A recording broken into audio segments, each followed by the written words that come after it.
Gentlemen, welcome back to the garage. Tonight we have a little bit of transmission work to do. We have here an internal slave cylinder from Speedway Motors. Well, that feels beefy. Yeah, that's nice. That's real nice. That, some shims, some studs. Cool.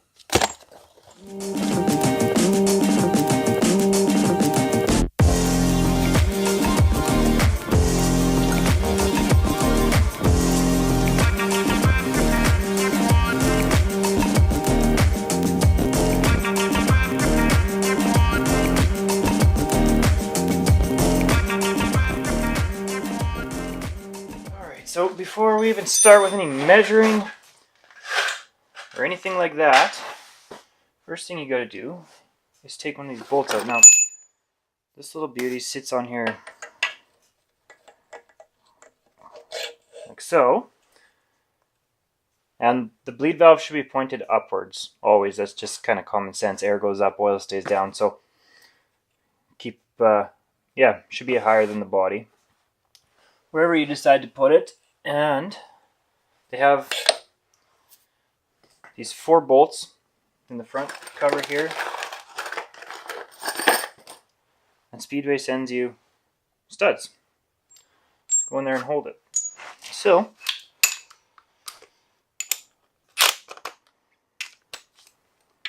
take out the one that's going to work and figure out which one of these studs. They are different size threads, so I'm thinking that's why they send you 2. Which one goes in there? That would be you.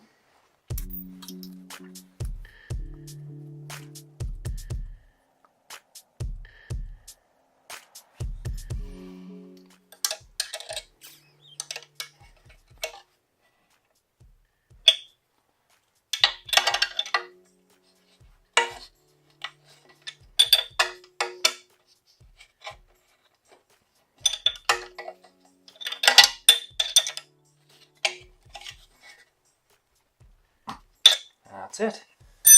Tight, huh? So slide that on there, and then you're ready to go to the engine side of things and start taking your measurements. First and foremost for this job, clutch needs to be on, clutch, flywheel, all that good stuff. You need a straight edge or a level and a decent tape measure, some hands that aren't too shaky. So what you want to do, take a measurement from teeth of the fork, or the pressure plate, whatever, the teeth of the pressure plate to the edge where the bell housing is going to mount up. Get a measurement off there. Okay. So 3 5/8.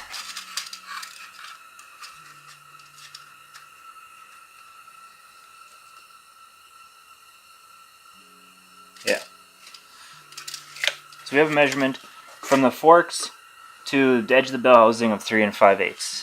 Now, if we move over to the transmission, slap this on here, jam that up against there.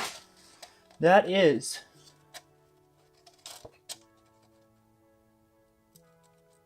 like 3 11/16. So, and what they tell you to do in the instructions is either exactly 0 play or just a little bit of preload on the forks. So that's what we're gonna do.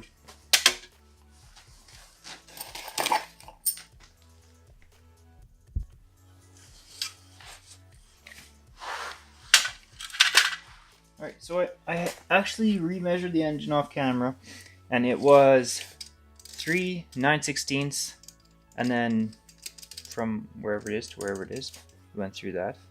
And then this one is 3 11/16. So we need an 1/8 inch is what we need for shims in the behind. They send you a whole bunch. They got like How much do they actually have? I was wondering about this, but I didn't take the time to measure. They have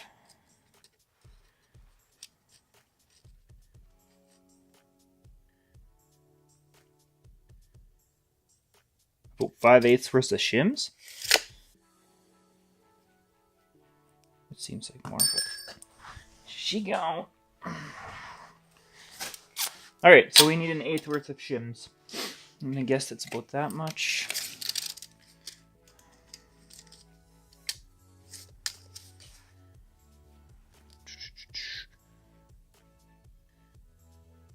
That is, yeah, it's a little over an 1/8. Just a sniff. Alright, going with that. So that's what we're gonna shim it to.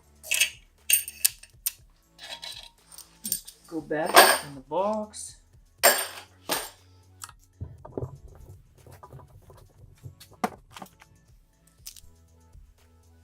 And it's time to put the lines on it.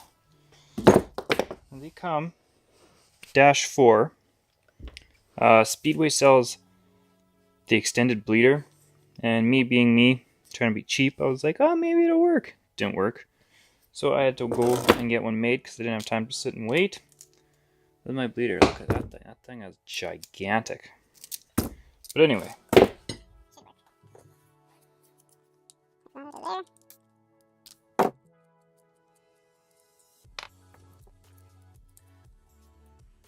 That, and then the master one, like schmo. Very nice. It is. What are the chances? I just have the right wrench laying on the bench, right? Maranta. Turn them up a little bit.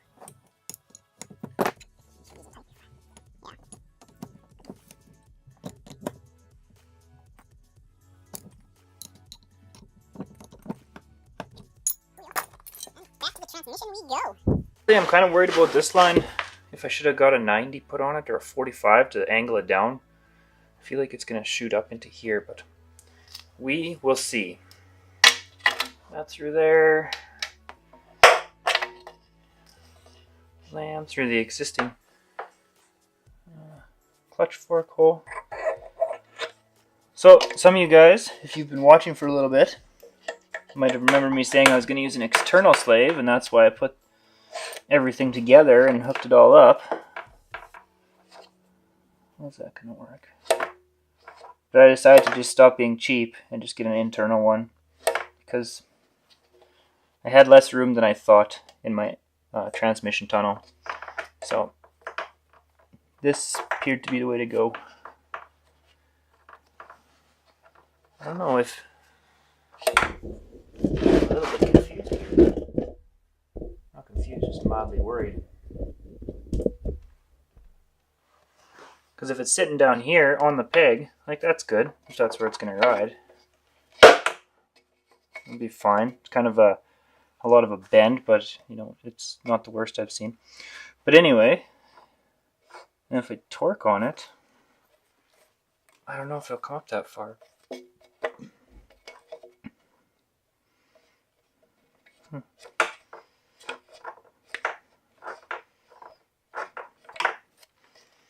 Might just zip tie it to the clutch line right in there somewhere. Yeah, that way it'll give it enough. I mean, it'll still rub, but I guess we'll know if it works or not. If it doesn't, it'll rub through and then we'll lose the clutch.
And yeah, that's pretty much it. Just a P-clamp down there. I don't know if that'll work, but that was an extra bolt hole and I had a P-clamp, so that's where it can go. Now the only other thing you need to know, well, speaking like I know all this stuff, Speedway recommends a 3/4 inch bore master to run that thing. And I went and treated myself. Got myself a nice little Willwood 3/4 inch. Yeah, so that should run my whole setup. I'm kind of excited. All right, let's move on to this oil pan. I am not sure if I've introduced you guys to my oil pan yet. This is it, shortened a little over 2 inches. We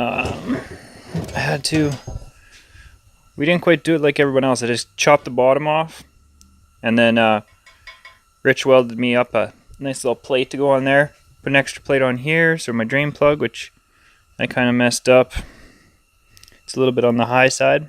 I have to jack my car up on one side just to get most of the oil out. And then went over here, this little beauty for my turbo feed.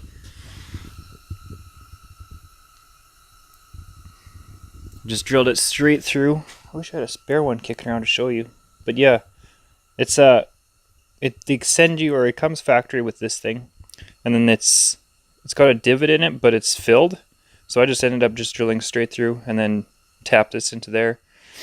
And I think that's a 3/16 brake line it goes to, so I'll run that up and through the engine and up to the turbo. But yeah, I have one more task, which is I gotta drill another hole and then put the drain plug for the turbo in somewhere. I think it goes over here. I'll have to just double check.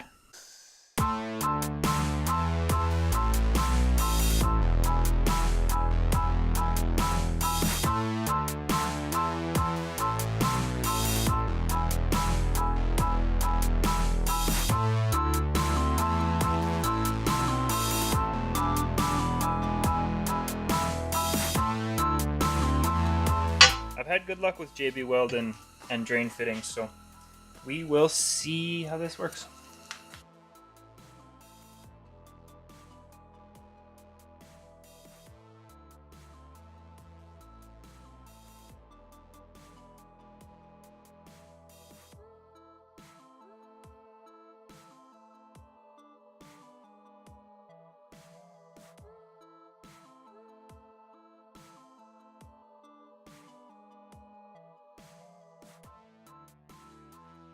Right, well I think that tuck tape will hold it in to where it's supposed to be until it cures up anyway, and then if it needs a little more JB weld or something, then we'll do that. But I think that's as far as I can go for tonight. I will have to do something with this pickup tube, because I tried it out and I was like, oh yeah, we chopped the pan down to the Camaro height, like an F-body. And I'm like, oh yeah, I'll just get an F-body pickup tube. But I didn't realize that the pans on the trucks stop shorter and then like drop down, and the Camaro ones could come farther forward. So now my pickup tube is like probably like an inch and a half, maybe even 2 inches too short. So to get it to sit in the middle of the sump, I'm gonna have to probably chop it in the middle somewhere. These ones look like they're steel, so maybe I can weld this. I'm gonna have to look into this a little bit. But yeah, if you guys did have any questions about how this is gonna work, at the moment, it's not. So we'll figure that out, and then we'll come back with a solution. This doesn't need to lay on the floor. Guys, I think that is it for tonight. I'm a little bit out of energy, and this thing needs to dry up before I mess with anything. So just leave this, let it sit here overnight, and guess get in here tomorrow after work, maybe, if I don't have to work too late. Anyway, I'm out for tonight. Thanks for watching.